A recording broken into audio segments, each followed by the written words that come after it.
सभापति महोदय, मैं इस बिल के समर्थन में बोलने के लिए खड़ा हुआ,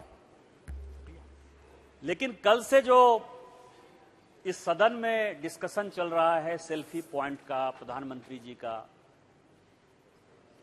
मुझे निराशा होती है सभापति महोदय। ये देश कैसा हो गया? हम किस तरह की राजनीति की बात कर रहे हैं? प्रधानमंत्री पहली बार सुनने को मिल रहा है कि वो किसी पॉलिटिकल पार्टी का आदमी है और यदि उनके साथ कोई सेल्फी ले लेगा, उनके फोटो के साथ सेल्फी ले लेगा, तो वो भारतीय जनता पार्टी का कार्यकर्ता हो जाएगा। इस देश की इसी मानसिकता ने देश को गुलाम रखा सर। हम सब जब बचपन में पढ़े तो हमने बाबर को पढ़ा, अकबर को पढ़ा, सिकंदर लोधी को पढ़ा, गजनी को पढ़ा, गोरी को पढ़ा। जिसने कि हमारे देश पर आक्रमण किया, जिसने कि हमारे बहु बेटियों की इज्जत ली, उनको ग्रेट किंग के तौर पर पढ़ने में, बोलने में किसी बच्चे का दिमाग खराब नहीं होता है। लेकिन यदि वो माननीय प्रधानमंत्री जी के साथ फोटो खिंचा लेगा तो उसका दिमाग खराब हो जाएगा, वो भारतीय जनता पार्टी का कार्यकर्ता हो जाएगा। क्या इसी मानसिकता के साथ हम पार्लियामेंट में आए? माननीय प्रधानमंत्री जी ने 15 नवंबर को बिरसा मुंडा के जयंती के दिन, बिरसा मुंडा जी ट्राइबल के भगवान हैं, पहले से है ना, आजादी के आंदोलन में बहुत बड़ा काम किया। 70 साल तक कांग्रेस का शासन रहा, वो पूरा का पूरा आदिवासी समाज जो है कांग्रेस को मदद करता रहा, सपोर्ट करता रहा। क्या आपने कभी भी 15 नवंबर को भगवान बिरसा मुंडा के जन्मदिन के दिन आदिवासियों के सम्मान की रक्षा करने के लिए कोई एक पुष्पांजलि भी अर्पित करने का काम किया? हम 15 साल से यहां पार्लियामेंट में है सर। 2014 के बाद का सिचुएशन अलग है। रूडी जी तो मेरे पहले आ गए। क्या इसके पहले किसी लोगों को पता है कि इस पार्लियामेंट बिल्डिंग में बिरसा मुंडा जी की भी प्रतिमा लगी हुई है? क्या किसी ने बिरसा मुंडा जी की प्रतिमा के ऊपर जो है माल्यार्पण किया है कभी? आप किस तरह की बात कर रहे हैं?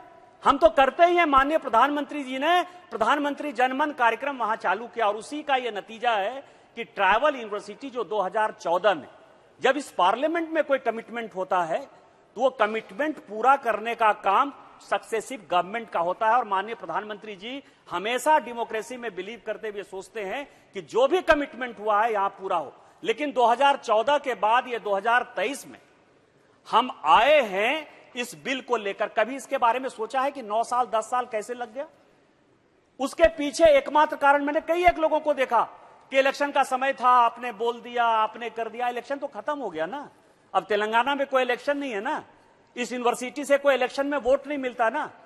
लेकिन 9 साल इसीलिए लग गया सभापति महोदय कि राज्य सरकार जिसको की जमीन देना था उसने जमीन नहीं दिया।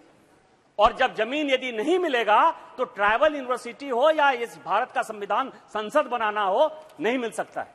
मैं केवल 2-3 शब्दों में अपनी बात पूरी करना चाहता हूं और इस सदन के लिए बहुत इंपॉर्टेंट कि मैं जिस राज्य में पैदा हुआ, जहां मेरे पूर्वज हैं, जहां मेरे मां पिताजी रहते हैं, एक बड़ा राज्य है सर, अशोका द ग्रेट।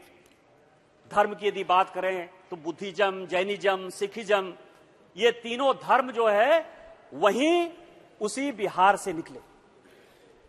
लेकिन कितने लोगों ने बुद्ध की भूमि देखी है? कितने लोगों ने जैन की भूमि देखी है? कितने लोगों ने सिख की भूमि देखी है? कितने लोगों ने पुष्यमित्र शुंग का नाम सुना है sir? The great king Pushyamitra Shunga. Ashoka dynasty के बाद यदि किसी ने इस देश को इकट्ठा किया, क्या हमने बच्चों को पढ़ाया है? कितने लोगों ने चोल वंश को देखा? यदि कंबोडिया जाइए, सिंगापुर जाइए, बैंकॉक जाइए तो आपको लगेगा कि ये चोला डायनेस्टी का जो है इतना बड़ा। लेकिन नॉर्थ में, साउथ में, पॉलिटिक्स में, हिंदू में, मुस्लिम में, बौद्ध में, जैन में ऐसा हमने बांट दिया कि हमको बाबर याद आ रहा है, अकबर याद आ रहा है, लेकिन चोला डायनेस्टी याद नहीं आ रही, पुष्यमित्र शुंग याद नहीं आ रहे हैं, अशोका द ग्रेट याद नहीं आ रहे हैं। और यही एक पीड़ा है सर। मैं जिस गांव में पैदा हुआ, मैं अपनी बात, जिस चीज के लिए मैं खड़ा हुआ, 2-3 बातें मैं बोलना चाहता था। एक तो माननीय मंत्री जी, आपसे आग्रह होगा कि यहां ड्रॉप आउट की बहुत चर्चा हुई है।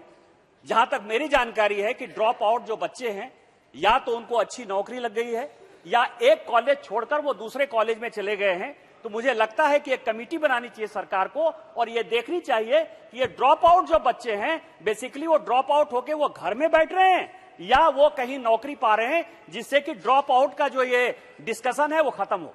मैं केवल एक छोटे से लिमिटेड पॉइंट के लिए खड़ा हुआ था सर। मेरा गांव विक्रमशिला है। यहां रूढ़ी जी बोल रहे थे, कल मैंने उनको आग्रह किया था कि आप गए हैं विक्रमशिला विश्वविद्यालय के बारे में बोलिए।